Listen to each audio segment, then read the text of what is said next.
Najiba is entering now. Great. Unmute. There we go.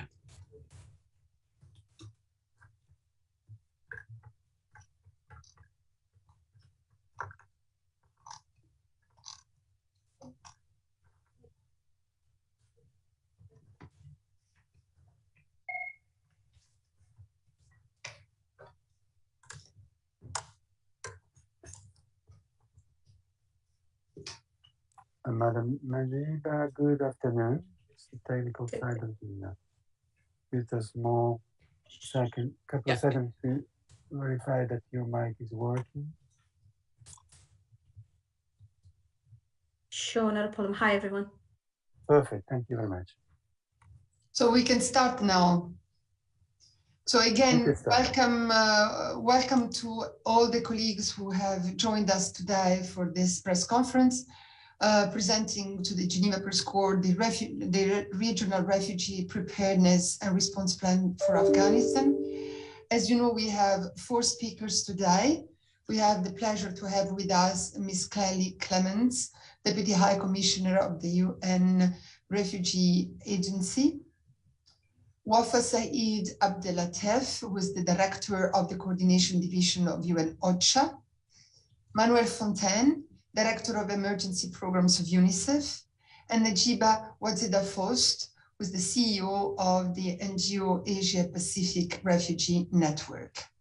As usual, for our press conferences, we will have the 4 speakers giving you some initial remarks, and then we will open the floor to questions, to the question of our journalist. This is a totally virtual press conference.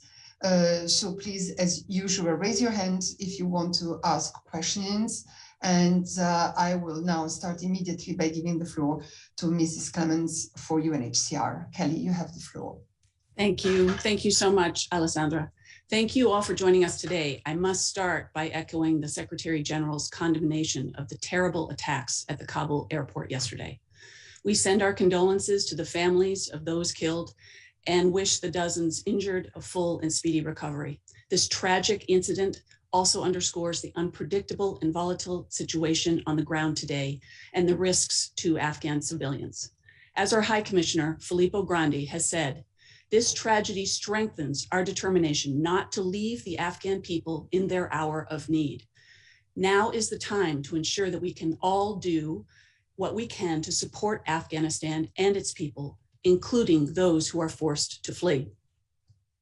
These are dramatic times, and UNHCR, the UN Refugee Agency, has worked with the people of Afghanistan for over 40 years, and we will stand by them and do what we can to support them, whether inside Afghanistan or across its borders. We are appealing to all countries neighboring Afghanistan to keep their borders open so that those seeking safety can find safety. In Afghanistan, UNHCR and partners remain operational in all provinces and nearly 2/3 of districts. However, in some areas of the country, our ability to reach internally displaced persons and their host communities has been constrained in recent weeks, given the security situation and instability. As the Secretary General has emphasized, unimpeded humanitarian access to deliver life-saving aid is critical.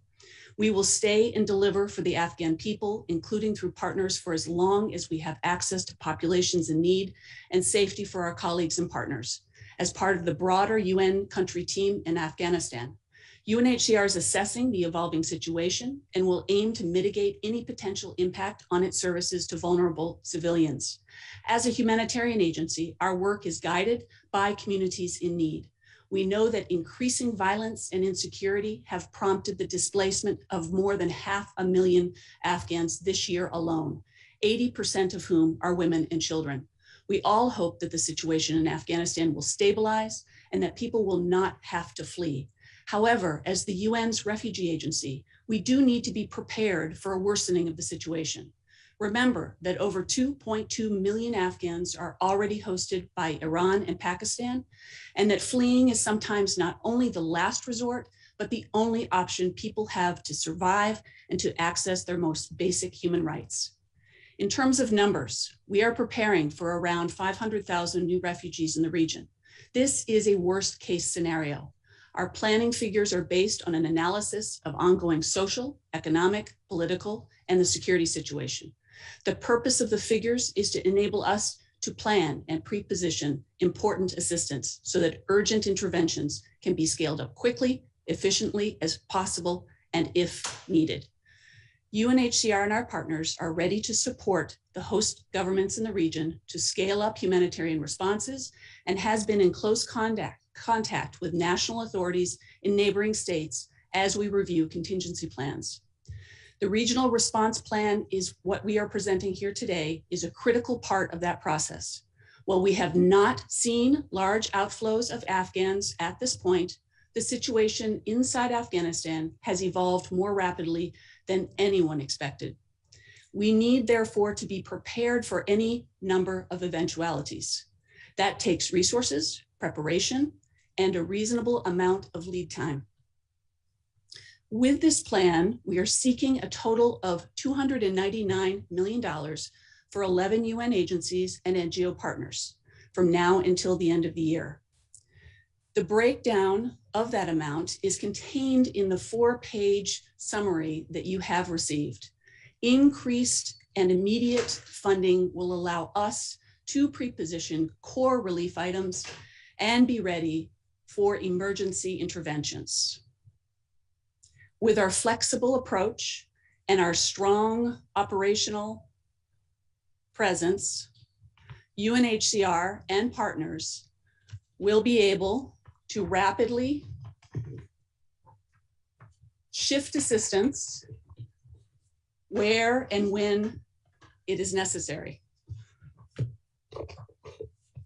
This is why this plan is a regional one. It is entirely possible that we will see a significant number of refugees prioritizing one country over another, or that internally displaced persons will opt to return home rather than to cross an international border. The plan, therefore, puts the emphasis on preparedness rather than on a heavy response component at this stage. Given the critical COVID situation, especially in Iran, we have an unusually high ask in regard to health assistance. It is critical that both refugees and hosts are protected and that vaccines are made available to all. The RRP, the response plan, is also an acknowledgement that we have not received the support that we need for existing Afghan refugee populations. Together, Iran and Pakistan host almost 90% of all Afghan refugees, and they have done so for over 40 years. Their hospitality and inclusive policies spanning decades and generations cannot be taken for granted. For more on this situation in Afghanistan and the needs, I'd like to turn over now to our colleague Wafa Saeed from OCHA. Thank you.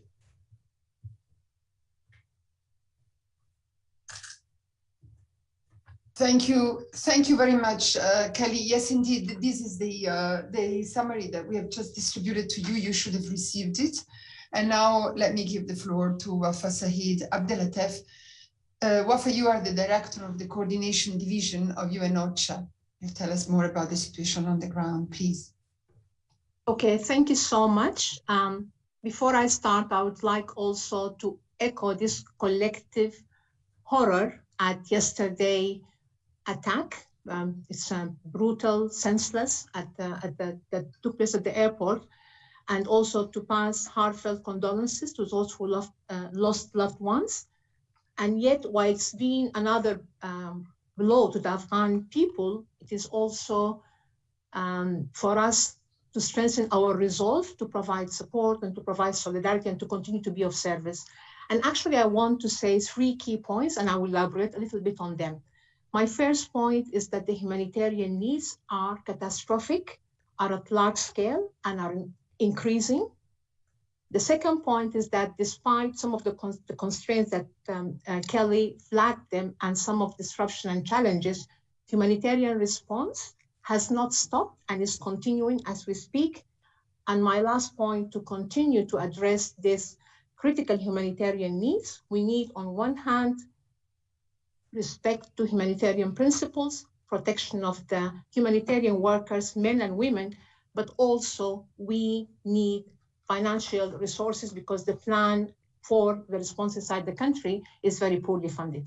So starting by the humanitarian situation, at the beginning of this year, we estimated that around 18 million people are in need of humanitarian assistance. This is almost half the population, and it is a staggering number. And this was at the beginning of the year. So as we speak now, a lot has happened, and we expect that these needs have actually increased. And these humanitarian needs are coming from decades of conflict, compounded by drought and by COVID-19.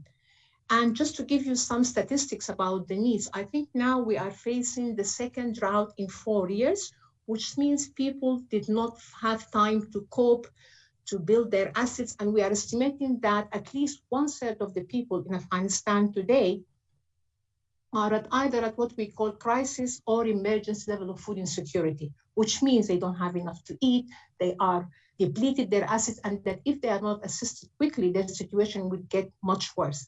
We also estimate that half the children under 5 are acutely malnourished. And when a child is malnourished, this means also not access to enough food, to health, to water, to hygiene, to sanitation, and also malnutrition has a severe and irreversible impact on children. So this is something that we cannot let continue.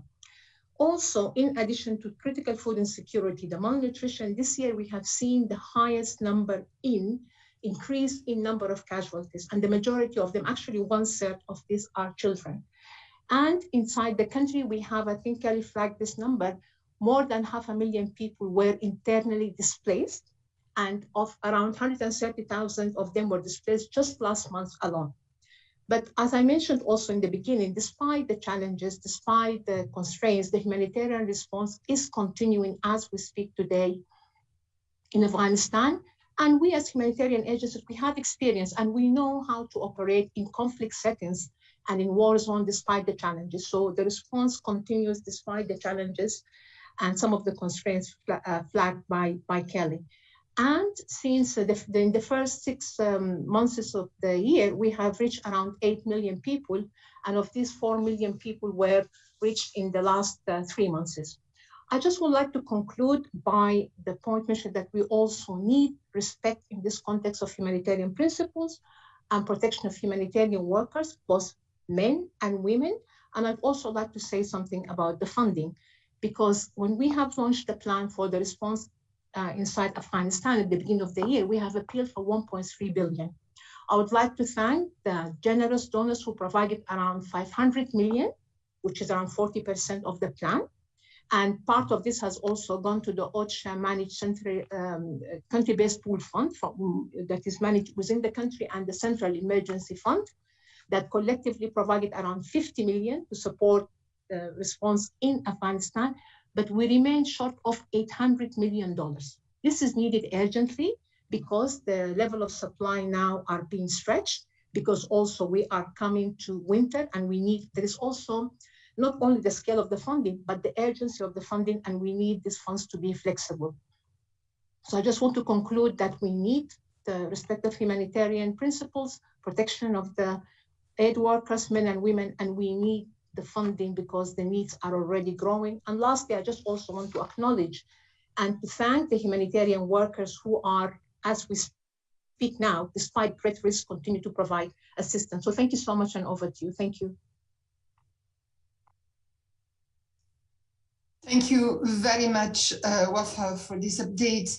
Our next speakers, I really don't need to introduce to the Geneva Press Corps because we have had the honor to have him often. With us is Manuel Fontaine, the director of the emergency programs of UNICEF. Manuel, you have the floor.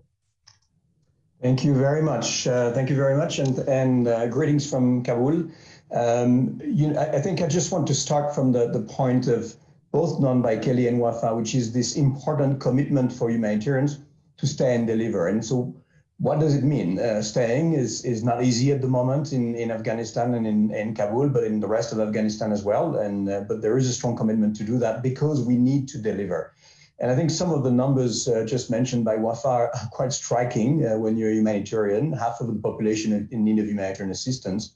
But that's 10 million children, 10 million children in need of humanitarian assistance just even before the winter is about to hit. And we know how the winter is in Afghanistan, combined with the drought that we've been living for some time. 1 million children suffering from severe acute malnutrition. I was, 3 days ago, I was at the pediatric hospital here in Kabul and talking to the doctors and the nurses, and they were actually saying they're getting increased numbers of children who needed to be treated. And I can tell you some of them were actually doing very poorly. It's also 4 million children who are actually out of school at the moment. So these are very, very important and significant numbers, which means we need to deliver. And this is why we're staying. Now as Wafa indicated, a couple of things that are important. We're still operating. The services are ongoing. Again, at this hospital, it was really strong and important to see nurses and doctors, women, many of them being women actually, working at the hospital, immunizing children, treating them for severe acute malnutrition, providing all the kinds of support that actually young children need in that particular moment, including emergency support. Services are ongoing also in the rest of the country as much as possible at the moment, in health services in particular.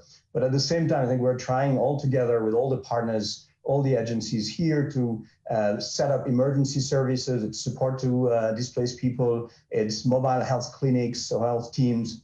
It's the digging of wells in some parts of northern and west Afghanistan at the moment. So it's really trying to do our work, do our job. Interestingly, also, some of the remarks made by some of the doctors are saying, well, actually, it seems now that some of the people have better access and are able to actually come to the hospital in Kabul and get the kind of services, but it's the same in different places. So this is important. At the same time, I think we're not naive. We know it's going to be difficult. We know there'll be a lot of issues coming up. We're humanitarians, we're experienced. We know how to deal with those issues, and we will have to actually take them up front. Obviously, funding is going to be really important. For UNICEF, it's an appeal of $192 million, almost a little bit more, half of which has been received, but there's still a big gap. And in addition, obviously, the need to be able to access people. And of course, I just want to end by saying how horrified we've been by the bombing of yesterday. Many children actually killed or injured in that terrible bombing. So obviously, we want to stand by all those people and share all our sympathies and condolences. But again, all the organizations here are committed to stay and do their work, and this is important. Thank you.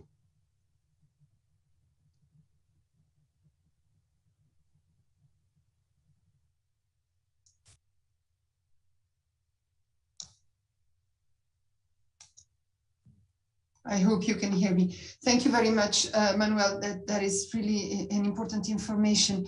I like now to go to our last but definitely not least speaker, Najiba Wazida Fost. Najiba, you are the Chief Executive Officer of the Asia Pacific Network of Refugees, which I understand is the only region-wide refugee-led network of refugee-led initiatives in the Asia and Pacific region that is working with and for refugees. You have the floor.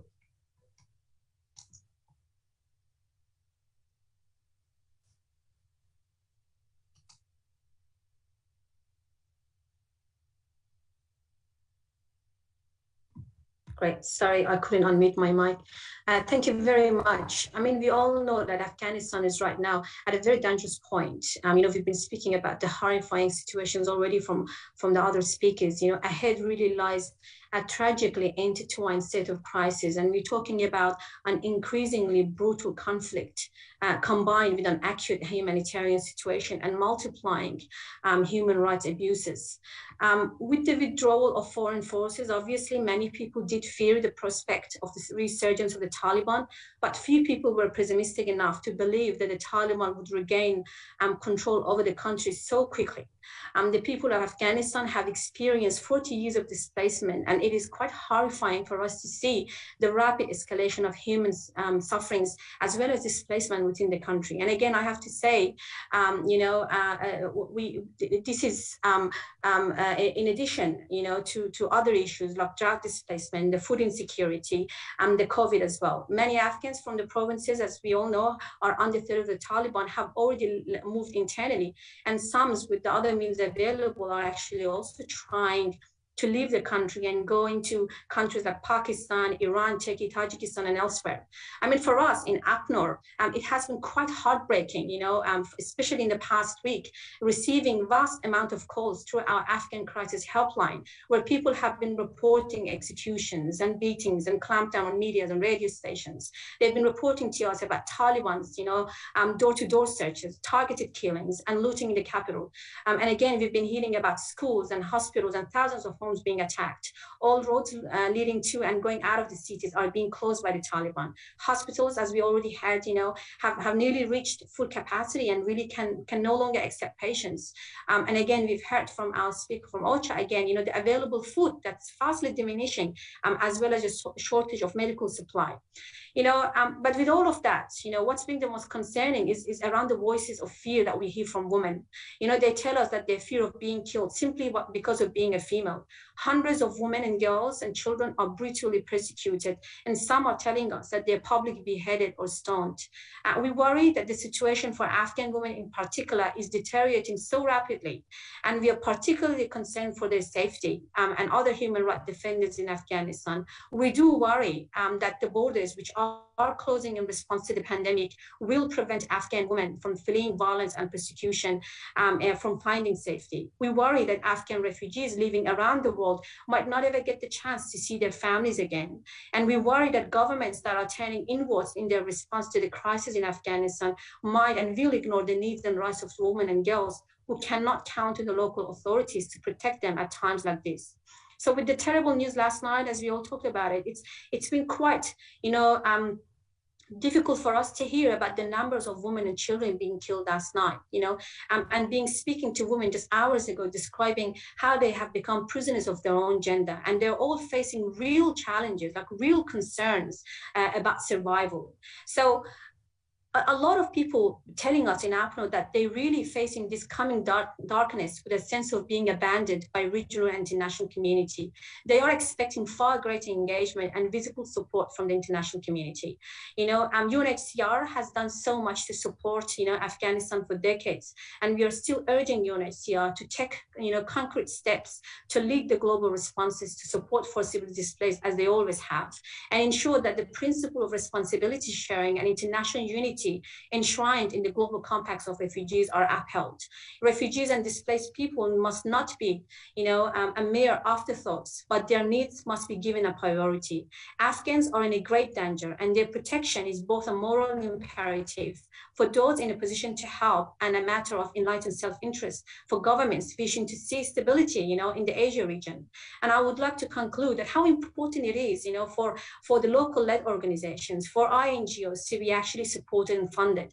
As much as we are talking about conflicts, we are also hearing so much around the immediate humanitarian funds, which is not available right now, and people are echoing for support. So with that, I would like to conclude and say how important it is for us to have a global mobilization of financial and human resources, because it's urgently needed in Afghanistan. And countries and international community should really continue to expand its funding for humanitarian assistance. And again, I have to say ongoing and flexible funding is so needed to respond to immediate humanitarian concerns and supports the efforts of organizations working to assist people displaced within Afghanistan and to the neighboring countries. UNHCR has always engaged refugees, and we hope that they will continue meaningfully engage refugees, especially Afghan refugees, in designing the UNHCR response to the Afghan crisis. And since the GCR came into effect, UNHCR has touted refugee participation as a priority for their organization, and for good reason. As people who have gone through the refugee process ourselves, we provide crucial insight into the needs of people you serve. So now it's time to realize this promise. And thank you so much for having me tonight. Thank you very much, Najiba. I'm getting questions about the places we are speaking from. So just correct me if I'm wrong. Kelly is speaking from Geneva, Wafa from New York, Manuel from Kabul, as he said, and Najiba, you're in Sydney, if I understand well. So this is the places where all our speakers are talking from. I have already a long list of questions, and I start with Emma Farge. Emma is our correspondent from Reuters. Emma, you have the floor. Thank you. Hopefully you can hear me. It's a question for UNHCR, please. I was hoping that you could talk us through these scenarios you mentioned, you said the 500,000 would be the worst case scenario. What would have to happen, do you think, in order to prompt 500,000 additional refugees? And what are the lesser scenarios? And which of the scenarios do you see as most likely? Thank you.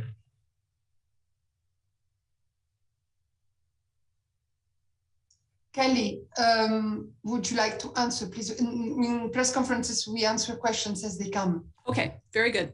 Thank you. Thanks very much for the question. Yes, this is obviously a really dynamic situation.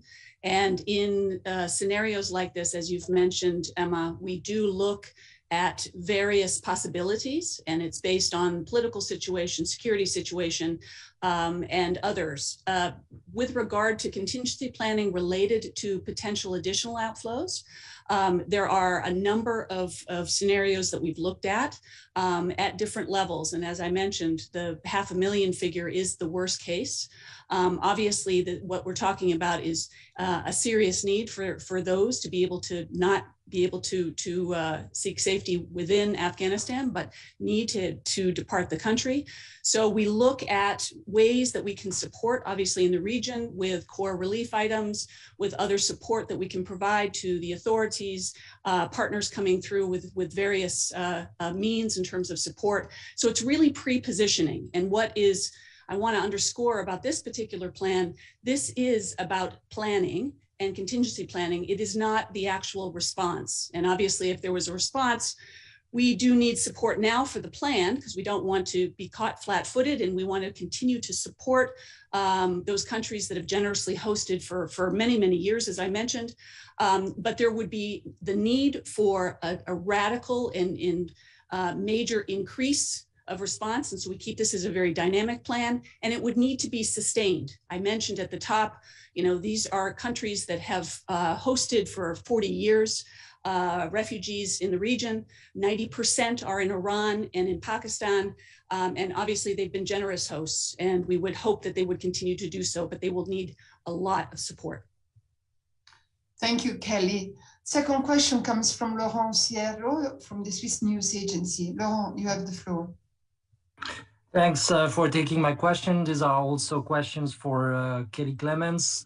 First, you reiterated the call for the neighboring countries to let the borders open. Could you get us through the current status of the borders in the different regions, and whether it's still possible for Afghans to flee by land their countries? And secondly, what's your assessment on the narratives and the decisions that were made by so far by European governments on agreeing or being more reluctant to welcome additional Afghan refugees? Thank you. Thank you, Laurent. Kelly. Yes, thank you. Thank you very much. With regard to the situation at the borders, as you can imagine, it is dynamic. It changes hourly, if not daily, in terms of what's happening. From what we understand from our teams on the ground and from the authorities, particularly when it comes to the Iran border, is that they are seeing, and I want to go back to the top, really the humanitarian emergency currently is inside Afghanistan. We are not seeing a refugee exodus at this point. A few thousand a day in Iran, and with regard to the borders in Pakistan, it is very fluid. Basically, there's a strong commercial traffic that goes back and forth from Afghanistan to Pakistan. That continues. And in terms of the flows, pedestrian flows, and so on, basically it looks very much like it did several weeks ago. So we continue to monitor this very closely, and obviously remain engaged in terms of additional support, but we don't see large numbers coming forward to seek that support at this point. With regard to the support we need from Europe, obviously we've been in active touch with the top leadership for the European Union. High Commissioner had a discussion yesterday with the High Representative. They are very much looking to support ourselves in terms of the humanitarian response inside Afghanistan, but also wanting to support in terms of the refugee response, including that ongoing support that I mentioned that is so critical. They have made the call to cease deportations, which of course we applaud. And obviously we are going to need a lot of help with regard to ongoing resettlement possibilities for those Afghans, those already outside of Afghanistan, and the potential for Afghans that will not have another solution to find resettlement in safe third countries. So this remains a top priority and obviously an active part of our conversation with each of those governments bilaterally. Thank you very much, Kelly. Our next question comes from Christian Ulrich from the German news agency. Christian, you have the floor. Thank you for taking my question. I'm a bit puzzled with all the numbers flying around. Maybe someone can shed light on this. We had 1.3 billion, I think, that were only 39% funded this morning. And now we have 299 billion. Is this on top of the 1.3 or is it part of it? And since the 1.3 billion have not been funded very generously, what gives you hope that this is going to be different now? Or are you going to go out of your way to find new donors or new ways of increasing the funding? Thank you. Maybe I would ask Wafa for OCHA if she wants to say something about this, as Christian is referring to the global fund requests that had already been put out. Maybe Wafa, you can shed some light on the current. Thank you. Thank you. I can clarify the number for the humanitarian response for Afghanistan. This is for the response within the country. It's a plan that we have already launched in December last year for the whole January to December 2021. We have asked for 1.3 billion US dollars to support around 16 million people who are in need. And out of this amount that we have asked for, the 1.3 billion, we have received around 500 million. And so now we are asking for the response inside the country for additional 800 million. And as I mentioned, we need it urgently because of the winterization, because of the supply now being strained, and also because of the increased needs. So that's for the figure inside the country. Maybe over to Kelly to talk about the plan for the response in neighboring countries. Thank you so much. Kelly. Thank you. Thanks very much. Yes, there are two responses. There's the humanitarian response plan and then this regional refugee response plan. And so what we're launching today is that regional plan. That regional plan, of course, builds on our ongoing work with many partners in the neighboring countries and steps it up in terms of contingency planning. So it's basically a step forward in that regard. Indeed, the regional activities are already underfunded. In Iran, we have only 27% of our engagement in that country supported. In Pakistan, only 50%, not to mention the other work in other regions. So we will need much more support from governments, from private sector. We have seen a lot of private sector engagement and support, individual giving. So there's clearly an outpouring of support. We're going to need a lot more of it, and we're going to need for it to be sustained. And Alessandra, if I can just come back on the last answer, I wanted to just correct the title of the conversation yesterday. It was actually with the European Commission's president, with which the High Commissioner spoke. Thanks so much. Thank you, Kelly. Thank you also for the answer to Christian. Nina Larsson from AFP. Nina? Yeah, hi, thank you for taking my question. I also had a question for UNHCR. I was wondering if you could provide a time frame when you're talking about the worst case scenario for refugees.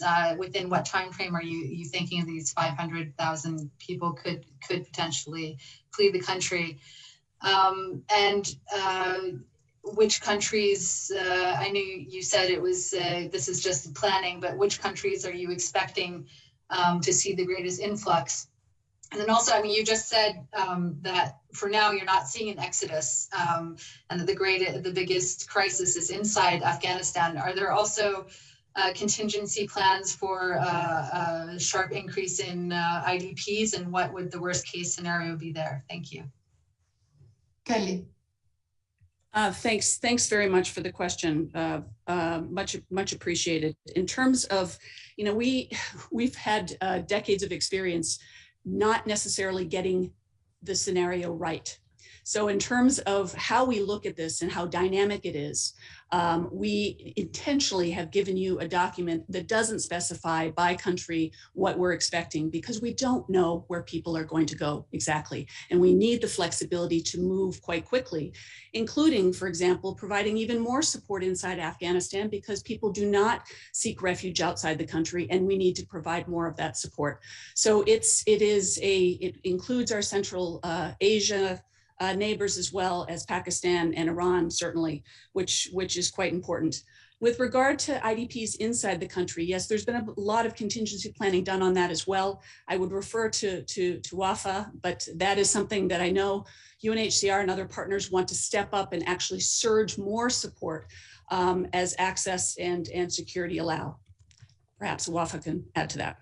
Wafa, would you like to add something, if she can be unmuted? You're on. Yeah, thank you so much. I think just very briefly, because we have seen an increase in the number of people who are being displaced, and the displaced, usually their needs are quite critical. So I think one of the areas that we're trying to scale up the response is the response to these displaced people, because, people, just to say briefly, people really don't want to leave their homes unless they have to. So I think we are really also focusing on supporting the response to the IDPs within the country, where we're seeing the numbers increasing. Thank you. Maybe I'll give the floor again to Nina, who has a follow-up. And I also see a question from her colleague, Agnes Pedrero, that says, could you please answer for the time frame for the worst case scenario? I guess this is maybe for you, Kelly. That was my question also, thank you. Yes, okay, so we have the same question. Kelly, maybe you can answer this, or Wafa? Thanks very much. Yes, no, I neglected to answer that question. The time frame for the plan currently is until the end of the year. I mean, we're basically taking us for the next 4 months. That can change. And, I may be in front of you in a month's time with a completely different scenario. It's a dynamic, it evolves, it will change as the situation on the ground changes. But we really need to ramp up our support now, particularly with the deterioration of the situation inside. But currently, time frame is until the end of 2021. Thank you very much. Isabel Sacco from EFE.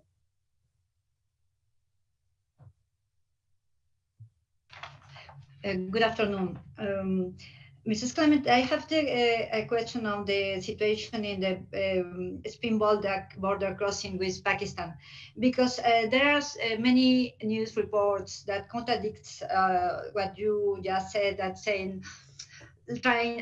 what my understanding is, you said that the situation is, there is not a lot of pressure in the borders, but these news reports say that there are in this, especially in this border crossing, up to 1,200,000 people there, and when the evacuations will finish officially, the land border will be the last chance for people to flee the country. So I would like if you can explain what is the situation in this border crossing, also in the crossing of Khyber with Pakistan. And the situation also apparently is getting more difficult in some crossings with Iran. And finally, because I just to add that people, maybe the situation is not very bad now because people have to need some resources to get to the border, the distance, the checkpoints are difficult to pass. So there, I would like to know in that sense that what is the staff and the resources you have in the border crossings, not only in Pakistan and Iran, but also in other Central Asian countries. Please, thank you. Kelly, please answer the question from the Spanish News Agency, but please also the other speakers, if they want to chime in, of course, just raise your hand. Kelly. Thanks very much. So we actually had a conversation about this morning with our representative in Pakistan about what's actually happening at the border. And she had just been a couple of days ago to Chaman. And the dynamics with regard to the border, as I mentioned earlier, it's very fluid, and there is a strong movement back and forth across with commercial and also pedestrian traffic. That is not to say that the borders are not tight and that it is not easy to get across the border, particularly without the right paperwork, ID, and so on. But on average, we see about 25,000 that go back and forth across from Afghanistan to Pakistan and the other way around daily. We've seen a small uptick in this in just the last couple of days, but we don't have people coming to seek support from UNHCR or from partners at this time that could tell us any number of things that I don't want to necessarily predict at this point. But we're watching this quite closely. On the Iran border, what the authorities tell us, and we've had a couple of visits with them to look at the situation at the border in the last several weeks. But what the Iran authorities tell us is that there are a few thousand that cross daily, but not a large inflow, and certainly not looking for support at this stage from humanitarian agencies. With regard to what we have in country, both in terms of those two countries, but also in the Central Asian countries, we have stocks basically in every location in case there is a need for that kind of support. But this plan we've put forward to the international community today would ramp that up in the region at large to be able to support the authorities' response. Thank you very much, Kelly. Lisa Schlein, Voice of America. Lisa, you have the floor. Right. Thank you, Alessandra. Sorry to keep you working, Kelly, but my question is for you. Although I appreciate all the remarks of the others, I must say they were very dynamic and lucid. But specifically, you keep using the word hope. You hope that Pakistan and Iran will host more refugees. Are you afraid that these two countries, that the generosity there will be waning if they do not get the financial support that they would need in order to host these, what might be 500,000 or more refugees? And also in that, that regard, I was wondering whether in your conversations with Pakistan and Iranian authorities, are you already talking about, and this is part of perhaps your preparedness plan, setting up camps, or is this premature? And when you talk about preparedness, specifically, what do you mean? Do you mean prepositioning tents, blankets, other materials, and so on and so forth? And then, sorry to get to the money issue, this is always a rat trap, but I want to be a little clear about a couple of things. The $1.3 billion, this is the humanitarian response plan, is that correct? And this is separate from what you are dealing with today, and that is the regional response plan, right? Then there were two other money figures that were mentioned. UNHCR, $229 million. Is that what you're asking for the regional response plan? And UNICEF mentioned $192 million. Is that what UNICEF wants for the regional response plan? I mean, this stuff drives me nuts. So if you could clarify it, I appreciate it. Thank you. Thank you, Lisa. Lots of questions in here. Maybe Kelly, you want to start, and then we will go for the funds to also welcome Emmanuel. Thank you. We'll do that. Thanks very much for the questions. Hope, yes, we have a whole lot of hope in terms of not just in this region, but across the globe, for governments to keep their borders open to people who are on the move, who can't seek or have safety within their own countries. And so this is something you hear often from us, that we want countries to keep their borders open.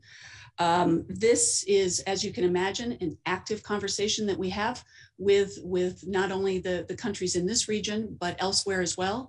And on this particular issue, obviously we're having continued discussions and negotiations with those governments about what we can do, what we hope they can do, and how we would respond together, because it's always a response in collaboration and in partnership. So this is something that remains a very active conversation. When we talk about preparedness, it includes all kinds of aspects of preparedness. As you mentioned, making sure that we've got shelter materials, tent, food supplies, health measures and the like, that our partners are engaged in this particular plan. This is not, we are coordinating this on behalf of the system at large, with 11 agencies and many others involved in terms of this response, so that we don't ever go it alone on these sorts of things. It's part of a large response preparedness effort. On the actual details of what we would look at, obviously that is something that we do in very close collaboration with government partners who have lead responsibilities when it comes to response. We add as much technical assistance and support as we possibly can. And this is why, obviously, that support from the international community for $299 million for the refugee response potential is so vital and so important. And maybe I can just springboard off of that. It's $299 million for this regional refugee and response and preparedness plan.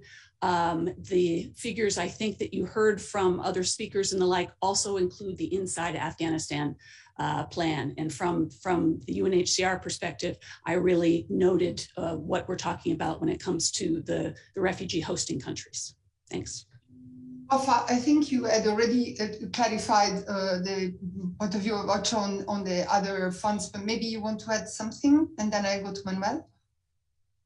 No, I think you are right. The 1.3 billion is the collective humanitarian plan with UN and NGOs for the response within the country for January to December, and it is only 40% funded.